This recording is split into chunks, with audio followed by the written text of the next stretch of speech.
doctor's office. But the important thing is get your work out there. Just as a side note, we're always looking for fun, creative ways to improve our hospital displays. The first displays that ever went up, I was teaching Bellies and Babies, which was the tour in 2008. And we're about to segment into that where it was the Madonna portrait, mother, baby, the 5 poses in 20 minutes. So that's what the displays look like. But now my work is so different. It's vibrant and bright and colorful. And so we get offers or contacts all the time from hospitals that want to, it's kind of a one-up, they want to do something better than somebody else. So we had a call a few years ago, or not even quite then, from one of the hospitals that wanted to redo their display, and they told me that they had this Winnie the Pooh kind of feeling. They wanted it to be Winnie the Pooh-ish, and they wanted babies doing things like swimming and climbing trees, and they're describing this. In my head, I'm going, okay, well, the first thing I know is I can't use Winnie the Pooh because it's copyrighted, so, but at least I knew the concept was the pastel-y, sort of soft look. The second piece, I didn't know a lot of 1-year-olds that could actually climb trees, swim, or, you know, catch butterflies. So in my head, I'm trying to do the math, and of course, just like always, she's like, oh, and then my favorite was, she said, and we want it to be like one mural. We want like a 10-foot mural. Can you do that? And I said, oh, yeah, no problem. That would be beautiful. In my head, I'm going, I have no idea. Where do you get a 10-foot portrait, honestly? And so I was having little panic attacks, but I never say no, ever, if I can help it. And so, you know, in my head, I was visualizing this. I knew it had to be a digital composite. So this is just to kind of show you how these babies were captured. Very simple, clean, white background. In fact, I know so much more about digital capture now. I would have done something else, a green screen, blue screen, anything else but white to separate those babies. But you can kind of see how we got them interacting and catching. We had bells and bubbles and things to get them in chairs and bathtubs to get those shots. This picture does not do it a lot of justice, but you have to imagine this is an entire wall mural. This is what came out of that. So this is the actual birthplace wall. Now, I wish you could see it in real life because it is just the most, this is not my style of photography, honestly. It's not something I would have ever thought of, but it was a showstopper. And what was really cool is the hospital loved it so much that they made a bigger deal about it. They got the press, and they were reopening a wing, and they got the press in the TV stations and the radio stations, and I was invited there, and we got to do an unveiling of the, you know, and it was something that was just sort of done on a whim, but it became something bigger than what I had expected. So sometimes putting yourself out there and trying a little bit harder has great results as well. Now, I do want to mention real quick, and then we'll go to a question. You asked, or nobody asked, but I had mentioned how do people at the hospital find you? When the hospital calls us and says, hey, can you give us a postcard or a business card or something like that? We have these cards that we do. I'm gonna read it to you.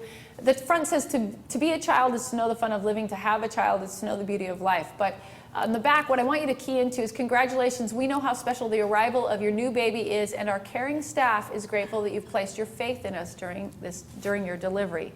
So who is this card from? From the nurses and the doctors. We're not pushing anything.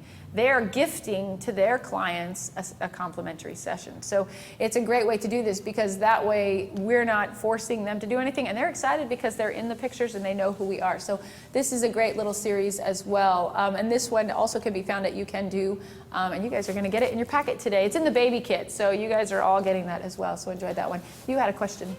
Yes, several people online, including Gail, are asking, so that first hospital display came from a client. Who do you contact at the hospital to pitch directly? Oh, you guys are going to make me do it. You're going to make me give the big secret. Dang.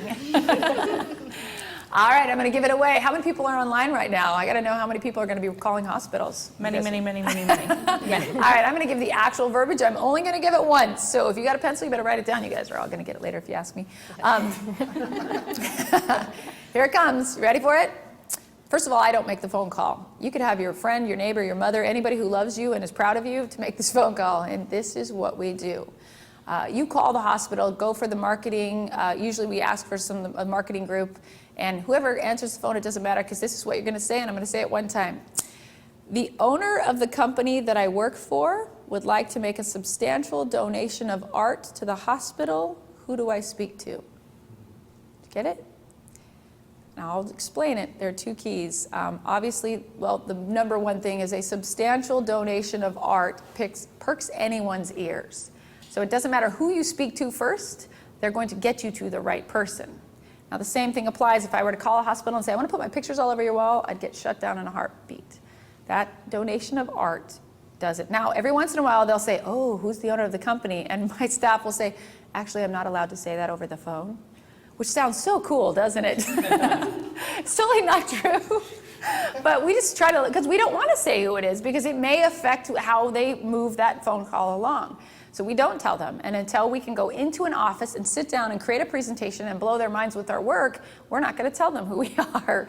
So it does take a little bit of confidence and a little bit of courage. And you now have a big secret there. So I know people are on the phone calling hospitals right now going, the owner. But that's how we do it. It's how you feel about yourself. It's when you believe in yourself that you can make these things happen. There are people out there right now that are saying, there's no way that would work. Every single person that does it, it works for. Or you find a way to make it work, yes. Do you have other locations besides hospitals? We have locations anywhere you can go. Children's specialty stores, clothing stores, boutiques, baby gyms, every single place where a child, our demographic, where they shop, play, spend time, eat with their families, we're going to put displays up. We've actually had to pull back because we can't handle. I've actually scaled back to a more boutique, high-end, less employees, and so we've cut back a little bit, so there's a little room to grow in Colorado. I was going to say, your signature too, is it a special, something very, you can see at Sandy Pooch, or do you? You want to know the truth? I have a 9th grade education. I dropped out of school in 9th grade, so you're lucky you can read it, honestly. I write like this. Oh, okay. No, it's Sandy Pooch, but it's just my own personal signature, and it's not pretty. And I get very jealous looking at all of you photographers who have these gorgeous names, and I look like a 3-year-old scratching with my left hand. So now you know the truth. You can succeed, and you don't even have to go to 9th grade. I mean, come on. All right, now to finish up, doctor's offices, there's always a follow-up to everything we do. We're always going to capitalize on it and maximize it as much as possible. So for instance, at a doctor's office, when we work with doctors and nurses, sometimes it's a smaller group and everybody that works there might be older, grandma ages. We'll get their grandkids, and if not that, then we'll use their clients. We try to utilize somebody that would be there. One of the things we do is we will take 1 or 2 of those images and we will steal one of their business cards and we'll scan it and get their logo, and we show up with 500 appointment cards with the images that we created and our nice little logo on the back. And we gift them to the doctors. We're like, by the way, we love these images, made these for you, so feel free to use them. Well, guess what? 3 months later, they're calling you saying, how do we order 1,000 of those? And now you are giving a business card to every single person that's coming into that doctor's office. They're tying in your work to what they're seeing on the walls, and that's important too. So I'm hoping you guys are getting all these connective pieces if this is making sense to you. It's all about maximizing it. This is a mall display. This is another one that years ago I heard a photographer say to get a mall display, so I'm one of those that just does what I'm told sometimes. So I went out there, but the mall that I wanted to go to was it's Park Meadows Mall. It would be your exclusive mall. It's, you know, it's the Nordstroms and the Saks and all the expensive stores. So that's what I went for. Well, when I made an appointment and sat down with her name was Kim. I sat down with Kim to present. I showed her a beautiful slideshow, all put to music, and of course, you know, I could see, I love watching people's eyes when they watch your work. You can almost figure out what kind of children they have, what ages and what sexes they have, because, you know, every time little girls would come up, she'd go, oh. And I knew she had daughters before she'd said anything. So we finished the slideshow and I turned to her and I said, you know, you can see, I love what I do. I'm a storyteller. I like to capture and tell stories. I said, what I would love to do, your clientele is the clientele we work with, and I would love to have my images in your mall. And she just really emotionally was like, oh, we want to have you here. We would love to have you here. And so I said, well, first of all, do you have children? And she said, yeah, I have 2 daughters. And I said, oh my gosh, you know what we should do? We've got this special going on right now, and I'd love to give you a complimentary session. We could take your daughter out, and we could take both of them out in little white dresses and in a big field of flowers, barefoot. We could have them running little baskets of flowers. So I'm watching her face and starry-eyed, like mom going, oh my gosh, that's so beautiful. So I know that we're doing the right things here. So we get that, and she's all excited about this. She's out in the field with me. We're running through the field together in this moment. And I turned to her and I said, so you can see how important this is. So can you tell me how much would it cost to get a kiosk? And she looked at me and she said, they're $8,000. And I literally thought she meant a year. And she said, no, it's $8,000 a month.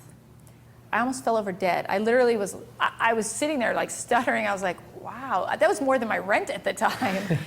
And so I, of course, took a big gulp and I said, there's just no way. I said, I couldn't do that. I said, do you have anything else? Do you have like a wall or anything that, where people go? And she's like, I don't think so. We can look around, but pretty much that's it. And so, of course, I was really disappointed. I mean, I was at the point towards the end. She kept saying, but we've got to find a way to get you here. And I'm like, what about the bathrooms? People go there. Could I just have the stalls? Like, just put my, she's like, are you serious? I said, will you let me? And the funny thing is, now they have advertisements in the bathroom. I wasn't that far off, but she, of course, that was not an option. So we ended that meeting, and I was certainly not going to get a display. And so I left, and I thought that was the end of it. But you know what? That slideshow, the starry-eyed little moment with the children in the field worked, because about a week later, she called me, and she said, Sandy, I cannot get your images out of my mind. I think you need to be here. I've gone to management, and I've went to bat for you.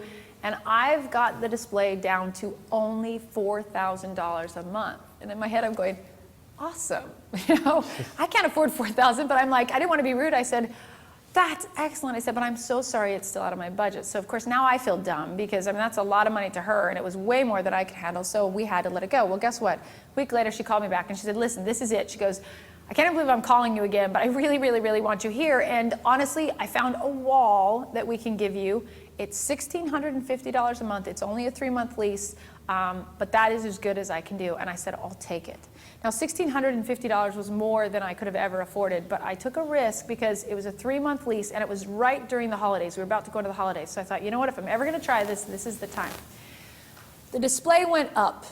This is the actual display when it went up. The cool thing was the lights were all there. It worked out really nicely. The bad thing is they would not let us put any advertisements up. This little tiny, the little baby purple brochure sitting there was my only piece they allowed me to put out. The other brochures, not mine. We could put nothing out there. So the disadvantage is I couldn't really put anything out there other than my logo and my name and a tiny brochure. The advantage was that the ATM machine was right there. So that was, that was a good thing. And the other advantage was the stroller rental place was right there. So I at least thought, okay, there's moms that are going to be showing up here and they're going to walk by. Well, whenever I create a display like this, I try to get to know the people that are there. So the night this went up, we had to put it in up after hours. The next morning, I showed up to take a look at it with the lights on. And of course, there were some ladies working back here. And I walked up and introduced myself and explained what this was. And they were very excited. They hadn't seen it before. And so we created a little relationship there and told them all about me and left. Well, a couple days later, I was kind of excited. I actually got a phone call, so I wanted to come check it out. And I got there and I realized all the little brochures were gone. And this was in 2 days. And this is 20 minutes from my house. So I walked over to the ladies and this time I brought a tin of cookies. We're known as the cookie people. We bake cookies we have a convection oven in our studio, and we have hot cookies at all times, which I'll explain the marketing value there later, but I deliver cookies wherever I go. And so I took a tin of cookies to them and talked, and I said, oh, well, I'm out of brochures. I'm going to run and get some. And so I went outside to get them, and I came back, and one of the ladies said, you know what? Why don't you just bring a stack of brochures and we'll fill that for you, because you cannot come every 2 or 3 days. And I was like, bonus, thank you so much. So of course, 2 days later, I bring another tin of cookies. I tell them thank you. I leave them a big box of brochures. So this became this little relationship. They would put out my brochures, and about every 3 to 4 weeks, I would bring a box of cookies and more brochures for them to put out. So this went on for the first 3 months. Now, this mall display was incredible. I could tell you all about the big sales that we got from it, but the bottom line is after 3 months, I knew we were paying for itself, so we did negotiate and we were able to stay. So we ended up staying in this mall for a little over a year and a bit, and about 1.5 years later, Kim calls me and said, we are leasing out that space. Are you ready for a kiosk? And I said, are they less than $8,000? And she said no. And so sadly, I had to go and take all of those down. Now that broke my heart. The last time I went and took my last box of cookies and said thank you to the ladies and finished it up. And I was just so brokenhearted because this really was an incredible display for us. And we had incredible sales from it. But that was the end. I thought that was the end of that. 2 weeks later, Kim calls me. And she says, do you know what? The ladies from downstairs actually came upstairs and they said that people have been coming in asking about you all the time, and we have got to get you back in the mall. Now, what I actually heard was the ladies downstairs aren't getting their supplies of cookies anymore, and they're mad about it, and they want to get you back in the mall. And so cookies work, by the way, absolutely. So I knew where it came from because the fact that they went upstairs, they took the time to go upstairs and go to bat for me was pretty incredible. But it had everything to do with that relationship I had created with them. If I had put those images up and walked away, I would be out of that mall. And so Kim came back and she said that she could negotiate a kiosk for $2,500 a month. That still was a lot, but I already knew that it had paid for itself. We had one of the first clients we got from the mall display spent